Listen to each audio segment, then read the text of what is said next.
without further ado, and speaking of Recycle Hawaii, we want to welcome Ms. Kristine Kubat to the stage, the Executive Director, and she's also on the National Recycling Coalition Board. Please welcome Kristine to the stage for the Circularity Spotlight.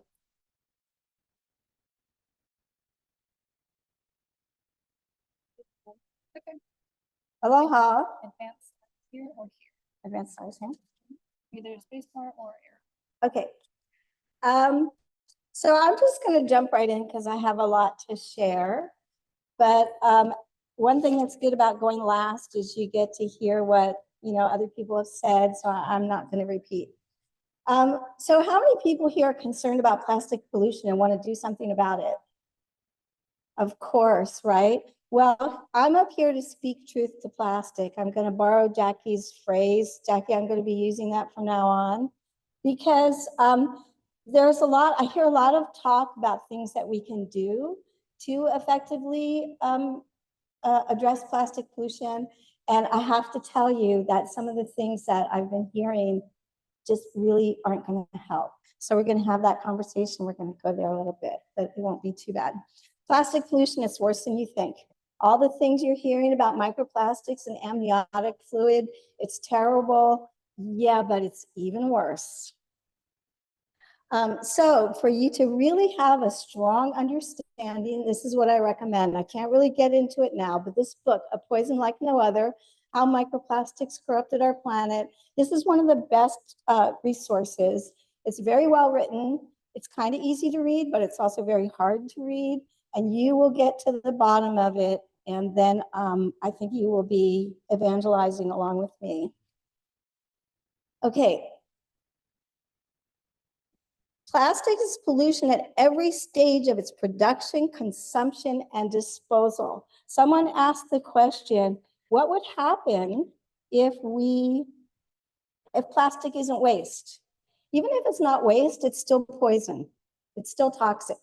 If you take plastic and you remanufacture it into railings, like we see all over this site, this beautiful site, those plastic railings sit out in the sun. The rain falls on them, they degrade into microplastics. And I am so sorry to say this, no offense, but the plastic railings that we see all over this property are a major source of micro and nanoplastic pollution to this beautiful environment. That's what's happening. Even when it's recycled. So we're so used to seeing the symbol, we have this emotional attachment to those chasing arrows. It's toxic. And our group, Recycle Hawaii, you might be surprised to hear this, but we're actually fighting to stop the construction of a plastic recycling plant in our community. Okay, plastic recycling facts, we'll just do this a little bit. Material loss rate is over 30%. So that means if you put 100 pounds in, you get 70 pounds out. Where did that other 30 pounds go? No, it gets generated into microplastics. And then if they collect it, they do have the potential to collect it in sludge. The plan on our island is to collect that sludge and then, yes, take it to our landfill. So we see some statistics here about plastic recycling. It's a dirty, nasty process. Forget all of that Earth Day art with the sun and the rainbow and the dolphins and the chasing arrows. It's dirty. It's a dirty, toxic process. Okay, do the math. There you go. I'll let you kind of just read these statistics yourself. But again, that book that I cited at the beginning is an excellent, excellent source. Okay, so I have, for the past couple of years, been involved in this international negotiating committee process. I went to Paris for INC2. I went to Ottawa for INC4. Got all up in it. I'm just a regular person. I'm the executive director of a small nonprofit in Hawaii. Process is very open. They let you in. It's beautiful. I could get all technical about it. All like policy information, but this is what it boils down to. You got the virus. And the petros are the people that are associated with the plastic oil. And just like And what's interesting is the Petros, their philosophy is plastic pollution is a litter problem, it's a waste problem. We're gonna get these zero waste people, they're gonna help us collect it, we're gonna recycle it, it's gonna be awesome. You hear things like, we're gonna keep plastic out of the environment and in the economy. This is the Ellen MacArthur Foundation and even the United Nations Environmental Program using this language. Wherever you're taking the plastic out of the environment and keeping it in the economy, because the economy functions in an environment, right? You hear all kinds of stuff. Bottom line, again, with the INC process, what we know for sure is going to happen is that there's going to be this idea that every member state is going to come up with a national action plan. And it's going to be up to them what that national action plan is. And anybody that's aligning with the Petros, who also call themselves the like-minded coalition, and the Enviros, who call themselves the high ambition coalition, depending, you know, they're going to say things like, we're going to recycle more, we're going to do this, and things that aren't really going to help. And then with the Enviros, you know, we have an opportunity to really make some progress. And these are going to be places like the small island developing states, Tonga, right? They're an island, but they're also a nation. So they can have a national action plan that would have actual bans on plastic. They can do some really progressive things. The opportunities for us within the United States to take progressive action as a result of the INC process, I'm sorry to say there's going to be a lot of fighting and pushing back. And I'm here to recruit you in the effort to push back against plastic recycling as a recycling organization. Okay, so some of the things that I learned that were really cool and important as being part of the INC process is you have the Stop Tobacco Pollution Alliance. They're actually trying to ban cigarette filters, because you find them everywhere and they're actually made of plastic and they don't really make cigarettes any healthier. So that was interesting. But also healthcare without harm. You know, when you start talking to people and say, oh, we're going to reduce plastic consumption. And they're like, what about the medical industry? We have to have it. Yeah, no. There was somebody who spoke yesterday about all the ways that we could use less plastic in the medical industry. And I was very surprised to learn, oh, not quite there yet. As an example, this group is saying that up to 50% of the plastic that gets used in hospitals or in a medical facility are unnecessary. And they've done things like, oh, here's a box, and it looks like kind of a Kleenex box, and they go and they pull the gloves out. And the way the boxes are made, when you go to pull one glove out, 3 come out, 2 fall on the floor, you're like, oops, you can't use them. Just practical things like this. They have so many innovative ways to reduce plastic consumption in the healthcare industry. So don't let that be an argument made against the point, the position I'm going to ask you to take at the end of all this. So somebody asked the question, how can we push back against bureaucrats who are standing in the way?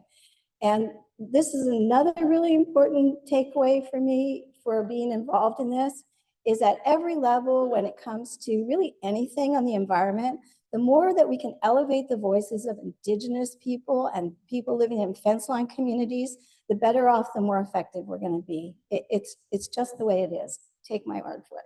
Or have an experience yourself and you will see.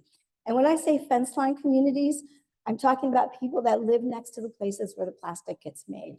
What is their experience? Because what they'll tell you is, hey, it doesn't matter if you recycle that plastic. The first time it got made, it's killing me and my family. So yeah, in your organization, if you have an opportunity to connect with Indigenous people or people in fence line communities, I encourage you to do that. Because the people that live there are fighting for their lives. Okay, so let's expose the myth of the circular plastics economy. Just because something goes around in a circle doesn't mean it's good, right?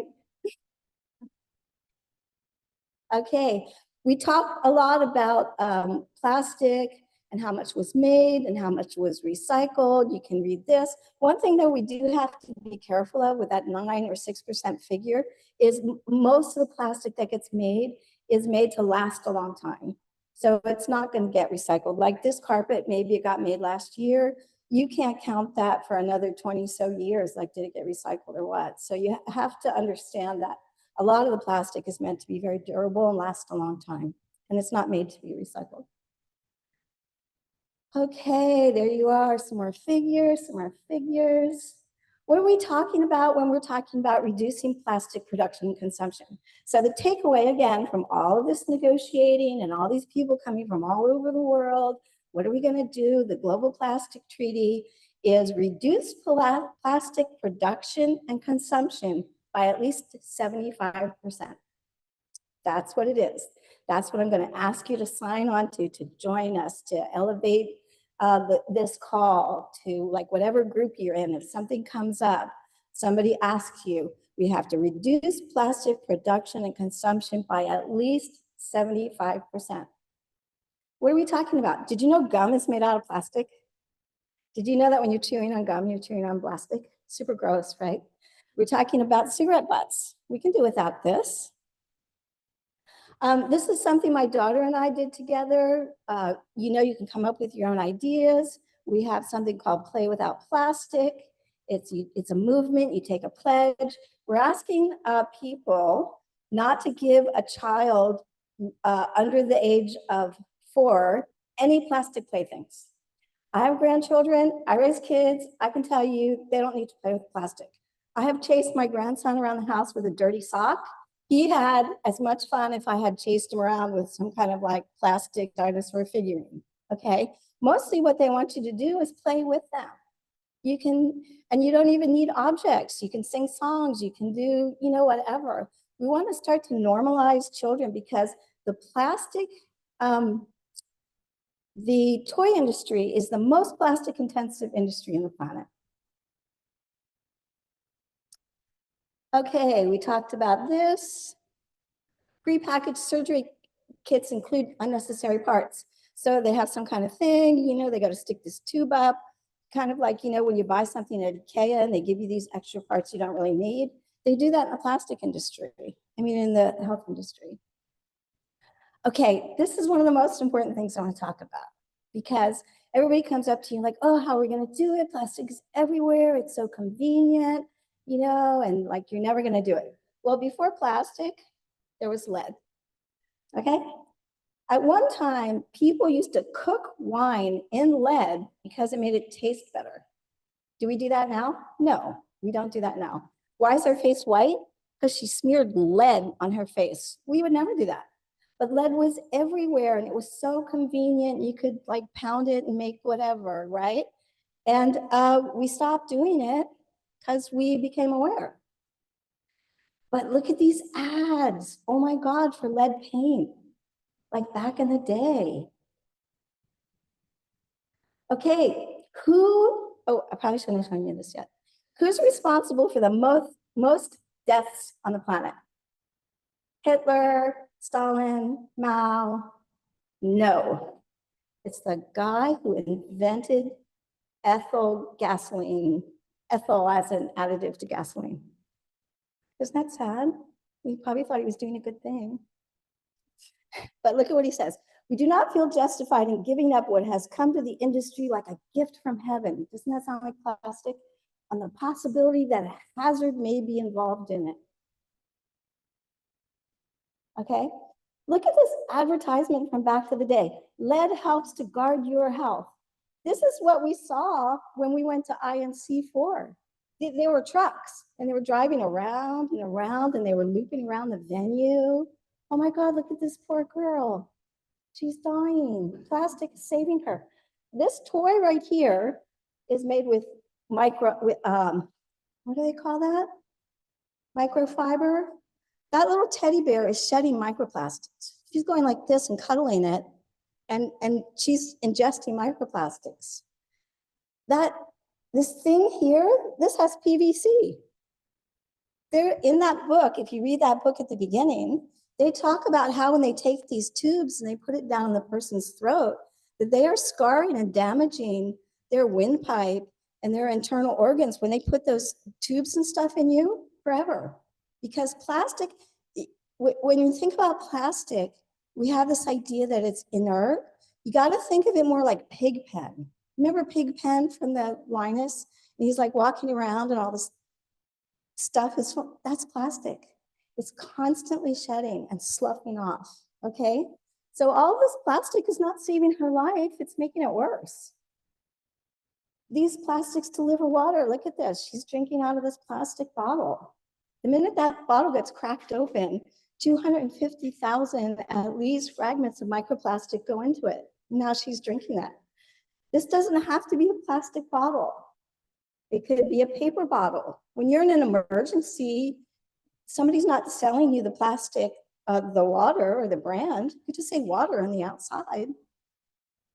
And if it's made with paper and has a bioplastic lining, it's easier to stack, it's more stable. We have to just start pushing back every time somebody comes out with us saying it can't be done, or look at this. We're just like, yeah, no. And keep in mind what happened with lead, because we were exposed to the exact same kind of propaganda back in the day. So is that it? That might be the last one. A couple more points. How's it? That I wanted to go over is, okay, so we're all going to agree, we're all going to come together in our lives, and we're going to support the call for a 75% reduction in plastic production consumption at least. What goes along with that? What goes along with that is no expansion of plastic recycling capacity, because this is what's going to come back from the Global Plastic Treaty. They're going to say recycle, recycle, recycle, that's the answer. And they're going to throw money at recycling. And we are going to all have to say no. This push to build a recycling plant is going to come to your town, wherever you live, very soon. It's in our community right now. We are saying no. And as zero waste people, here's the most important position we're going to take. We are going to say, you know what? We are not going to expand plastic recycling capacity until we have achieved certain reuse goals, okay? Because does it make sense? Why would you build a plastic recycling plant when your goal is to reduce plastic consumption? If you have the plant, then you have to feed it the same way you have to feed an incinerator, right? Doesn't make any sense. And in our island, you have all these people running around. EPR, yay, EPR, it's so great. Oh my God. We're like, no, no. We tried to pass a bill, we got very close, that was a reuse EPR bill. We said, if you're a major manufacturer of fast-moving consumer goods, and we are going to put a fee on the amount of packaging waste you generate, and we are going to take that fee and we're going to stand up reuse infrastructure. And don't you come talking to us about plastic recycling until we have established reuse infrastructure. This is the kind of policy that we need to get behind. Let's see. There is no place for plastic in the circular economy. There just isn't. We have to give up on that idea. And yeah, like if you have this idea, you're going to go off and you're going to do something great around plastic, please, please, please check in with the people who are engaged in the International Negotiating Committee, who are on the front lines of this. Check in with us and ask us. We'll let you know, because our mission now is, like Jackie said, to speak truth to plastic. And I think that might be it. How am I doing on time? Oh, I have a minute. Okay. Let me just kind of look through here quickly. I mean, I guess we could leave more time for questions, but yeah, what's happening in our community, we have a company, they're called YKL Water. And what they do is they extract water from from a reservoir beneath our island. They sell 99 or 98% of it off island. At the same time, they're taking our water and putting it in plastic bottles and shipping it to California or wherever. We're importing water from Norway and California and Fiji. And it's like, is this sustainable? Does this make sense? Why are we sending our water around and bringing water in other places? So they have this idea that to protect their brand, because everybody's getting concerned about plastic, they're going to collect all of the plastic, single-use water bottles from across the state. They're going to bring them all to our island. They're going to grind them up, and they're going to make new plastic. And they act like they're doing us a favor. And we're like, no, we don't want you to do that. Did you ask us? And they're like, oh, yeah, no, it's good. We did a life cycle analysis. And we're like, yeah, no, you're doing that to protect your brand. You're not doing that to help us. What would really help us is a ban on the importation of single-use plastic water bottles. But guess what? They're now fighting against us on that because they need those plastic bottles for their feedstock.